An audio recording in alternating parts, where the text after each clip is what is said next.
Hello दोस्तों, नमस्ते, प्रणाम, स्वागत है हमारे जीपी म्यूजिक ऑफिशियल चैनल में। आप सभी दोस्तों का आप सब कैसे हैं? आशा करती हूँ आप सब बहुत अच्छे होंगे। और मैं आप सबके सामने एक देवी जी का पचरा गीत लेकर आई हूँ। आइए सुनते हैं किस भाव में है। अड़हुल के फुलवा मैया बीछी भाव से झरिया है किसूते मैया ना, हे किसूते मैया ना। मलनी दाबे मई के चरनिया है किसूते मैया ना। मलनी दाबे मई के चरनिया है किसूते मैया ना।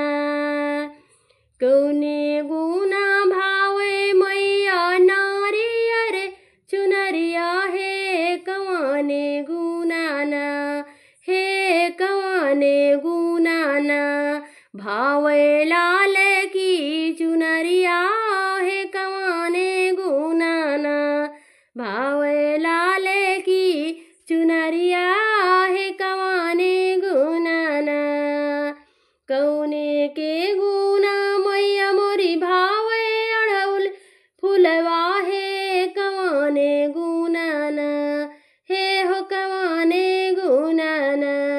भावे बेदिया टिकवा है कवाने गुनाना, भावे बेदिया टिकवा है कवाने गुनाना। कौने के गुना मैया मोरी धारिया लवंगिया हो कवाने गुनाना, हो कवाने गुनाना।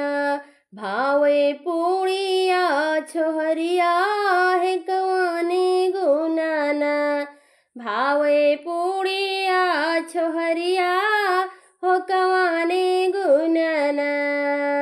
जटगुना नरियर भावे लाल गुना चुनर है कि लाल गुनाना, हे कि लाल गुनाना।